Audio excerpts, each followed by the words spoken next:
বিসমিল্লাহির রহমানির রহিম। দেশপ্রেমিক বাংলাদেশী, দেশে বিদেশে যে যেখানে আছেন, আসসালামু আলাইকুম।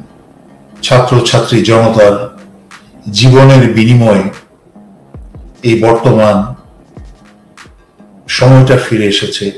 আমি জানি না এখনো এটাকে স্বাধীনতা বলা যায় কিনা বা পূর্ণ স্বাধীনতা বলা যায় কিনা। সংবিধানের আলোকে সেই চুপ্পুকে ক্ষমতায় বসিয়ে রেখে হাসিনার সকল বসানোর লোকজন, সকল যন্ত্র তার জায়গা মতো আছে। তাহলে আসলে হচ্ছেটা কি? তাহলে আমরা এটা কিসের স্বাধীনতা এবং কিসের সরকার বলছি? কিন্তু এইভাবে এই সরকার কতদিন চলবে? শুধু তাই নয়, উনি 7 দিনের জন্য নিউ ইয়র্কে যাচ্ছেন, যা আমাকে গভীর ভাবনায় ফেলে দিয়েছে যে ওনার অবস্থানটা কিন্তু মোটামুটি টিকিয়ে রেখেছে বর্তমান পরিস্থিতি। উনি যদি 7 দিনের অবর্তমানে বাংলাদেশের কোন অঘটন ঘটে যায় তা বলা মুশকিল। কি জন্য তা আমি প্রতিটা ভিডিওতেই ব্যাখ্যা করে যাচ্ছি। বেশি দূরে যেতে হবে না। সবার প্রথমে আমরা দেখি তো চুপ্পু তো রয়েই গেছে, আবার এদিক দিয়ে সেনাবাহিনী তো এবং অন্যান্য সিভিল প্রশাসন ও সব জায়গায় হাসিনার লোক রয়ে গেছে। এই যে প্রতিদিন দুইটা একটা খবর বেরোচ্ছে, উমুক পুলিশ প্রধান, সুমুক আইজিপি, উমুক ধরা পড়েছে, এগুলো আস্তে আস্তে রয়ের প্ল্যান মোতাবেকই একটা একটা করে নাটক ঘটানো হচ্ছে জনগণকে খুশি রাখার জন্য, হাসি খুশি রাজি খুশি রাখার জন্য। যে আপনার অমুক ধরা খেয়েছে, সুমুক ধরা খেয়েছে, আজকে কালকে খেয়েছে, এটা নিয়েই আপনারা মেতে আছেন। কিন্তু পিছনে এখনো পর্যন্ত রয়ের পরিকল্পনা, রয়ের প্ল্যান বি মতো চলছে। চারিদিকেই কিন্তু সেই ধরনের পোস্টিং, মানে হাসিনা ইদার কা মাল উদার, উদার কা মাল ইদার, এই হচ্ছে হাসিনার জিনিসটি। কিন্তু এই মালপত্রগুলো কিন্তু এই পাশ থেকে ওই পাশে রাখা হচ্ছে, ওই পাশ থেকে এই পাশে রাখা হচ্ছে। ঘুরে ফিরে কিন্তু হাসিনার রেখে যাওয়ার সরকারই রয়ে যাচ্ছে। আর সবার উপরে তো চুপ্পু আছেই, তার আবার সংবিধান মেনে চলছে। তার মানে পুরোটাই হাসিনা। এখন দুঃখজনক আমার কথাটা শুনতে খারাপ শোনা গেলেও এটা হচ্ছে বাস্তব। আমি যেহেতু বাস্তব কথা বলতে ছাড়ি না, যেরকম সত্যি কথা সেরকম করে বলার চেষ্টাই করি, যা যেমনই শোনা যায়। ডক্টর মোহাম্মদ ইউনূস, উনি যেই বিষয়ে চ্যাম্পিয়ন, সারা দুনিয়াতে উনি এক্সপার্ট, সেই জায়গায় উনি এক্সপার্ট। ওনাকে চ্যালেঞ্জ করার ক্ষমতা আমি তো দূরের কথা, অনেক চ্যাম্পিয়ন নাই। কিন্তু উনি যেই জায়গায় বসেছেন এবং যেই কাজ করার চেষ্টা করছেন, ওনার এই বয়সে যেসব পোস্টিং প্রমোশন ডানে বামে হচ্ছে, যা কাজ হচ্ছে, এগুলো বোঝার মতো ক্ষমতাও ওনার নাই। এটা কিন্তু ডিসক্রেডিট দিচ্ছে না ওনাকে। এটা ওনার বিষয় না, ওনার সাবজেক্ট না, ওনার জানার কথা না। এবং ওনার আশেপাশে যারা আছে, যেসব 2-1 উপদেষ্টাকে দেখা, আমি জানি না কারা এগুলা বসাচ্ছে। আমি অনুমান, আমি বুঝতে পারছি কারা করছে। কারণ হাসিনার লিখে যাওয়া লোক জন্যই করছে। চুপ্পু এবং তাদের প্রধানরাই, যারা বাহিনীতে রয়ে গেছে, তারা এইসব পোস্টিং গুলো দিচ্ছে।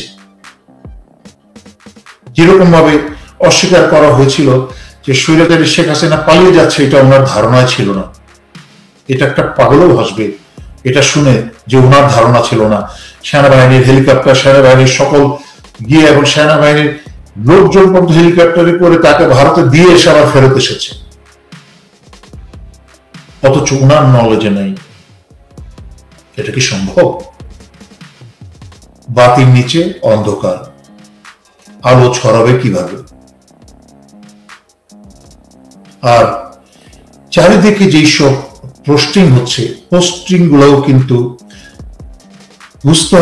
প্রথমেই বুঝতে হবে ব্রিগেডিয়ার জেনারেল থেকে আরম্ভ করে তার উপর যতগুলা র্যাঙ্ক আছে, মেজর জেনারেল, লেফটেন্যান্ট জেনারেল এবং সেনাপ্রধান, সবাই কিন্তু হাসিনা এবং রয়ের প্রমোশন এবং পদোন্নতি বা পোস্টিং। সুতরাং আপনি কি মনে করেন 15 বছর স্বৈরাচারী হাসিনার কাছ থেকে এই সকল প্রকার ঘুষ এবং অবৈধ দেশবিরোধী সুবিধা নিয়ে এবং আনডিজার্ভিং বা যেই প্রমোশন পোস্টিং পাওয়ার কথা ছিল না, যোগ্য অফিসারদেরকে সরিয়ে এই অযোগ্য দেশদ্রোহীদেরকে প্রমোশন পোস্টিং দেওয়া হয়েছে। তারা কি এক রাত্রি গুলি তো তারা খায় নাই, মারামারি তো তারা করে নাই, তারা কি এক রাত্রের মাঝখানেই হাসিনার প্রতি তাদের যে লয়্যালটি, সেই লয়্যালটি ছেড়ে দিয়ে ভুলে গিয়ে প্রধান উপদেষ্টা ডক্টর ইউনূসের প্রতি লয়াল হবে বা ছাত্রদের প্রতি লয়াল হবে? দেশ একটা ভয়ঙ্কর ষড়যন্ত্রের মাঝখানে দিয়ে এখনো চলছে। তাই ছাত্র নেতাদের আমি তোমাদেরকে বলবো, তোমরা কিন্তু ১,৫০০ মতো জীবনের বিনিময়ে কিন্তু তোমরা আধ্যাত্মিক কোন সরকার গড়তে আসো নাই। তাই আধ্যাত্মিক যদি হতে হয়, কাব্যিক যদি হতে হয়, দয়া করে দেশটা শক্তভাবে দেশপ্রেমিকদের দিয়ে গঠন হওয়ার পরে তোমরা এগুলো করো, যখন তোমাদের অনেক সময় থাকে। এখন কিন্তু আধ্যাত্মিক কথা বলার বা কাজ করার সময় না, কারণ ১,৫০০ জীবন কিন্তু গেছে। সমন্বয়ক যারা ছিল তাদের কিন্তু যায় নাই, গেছে সাধারণ ছাত্রছাত্রী জনতা যারা বুক পেতে দিয়েছে। তাই প্রতিটা কাজকর্ম এবং কথাবার্তায় তোমরা কিন্তু সেই সব জীবন দেওয়া ছাত্রছাত্রী জনতার কথা চিন্তা করবে। তোমরা কিন্তু চিন্তা করবে বুক খালি হওয়া সেই সকল মা বাবার কথা, যাদের চোখের পানি মুছে মুছে চোখে ঘা হয়ে যাচ্ছে। বিশেষ করে যেই ছাত্রদের কোনো ধারণাই নেই যে কাকে কোথায় পোস্টিং করা হচ্ছে, কি ধরনের লোক পোস্টিং করা হচ্ছে, তারা কি করে পরিস্থিতির সামাল দিবে, তারা কি করে আগামীকালকে সামাল দিবে, তারা কি করে আগামী মাস সামাল দিবে। এই যে মেজর জেনারেল রফিকুল ইসলামকে বসানো হয়েছে বাংলাদেশ রেড ক্রিসেন্টের চেয়ারম্যান করে, একটা দুশ্চরিত্রবান একটা লোক,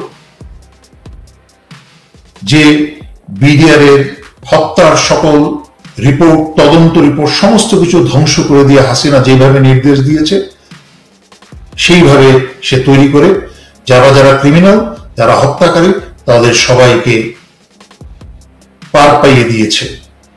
তার মানে বিডিআর হত্যার সাথে তার সেও জড়িত।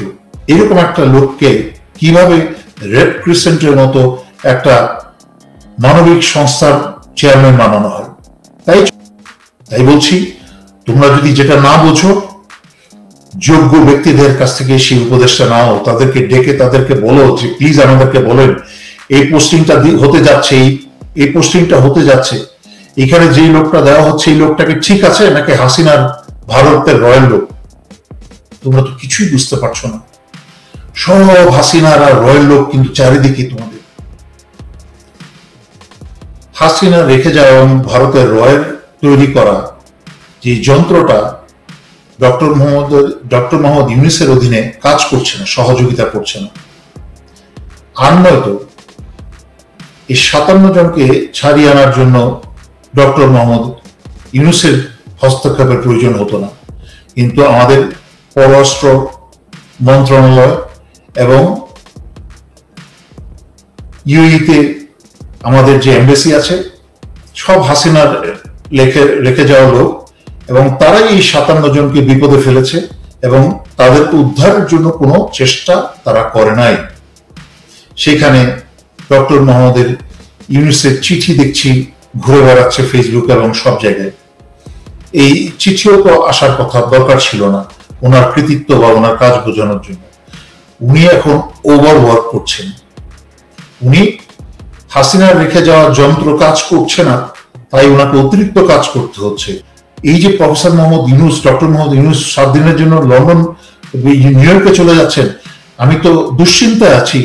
এই আদিলুর রহমান বা রেজানা চৌধুরীর মতো লোকজনরা সচিবালয়ে বসার সাহস কোত্থেকে পাবে? কারণ তাদের চারিদিকে হাসিনার খুনিরা।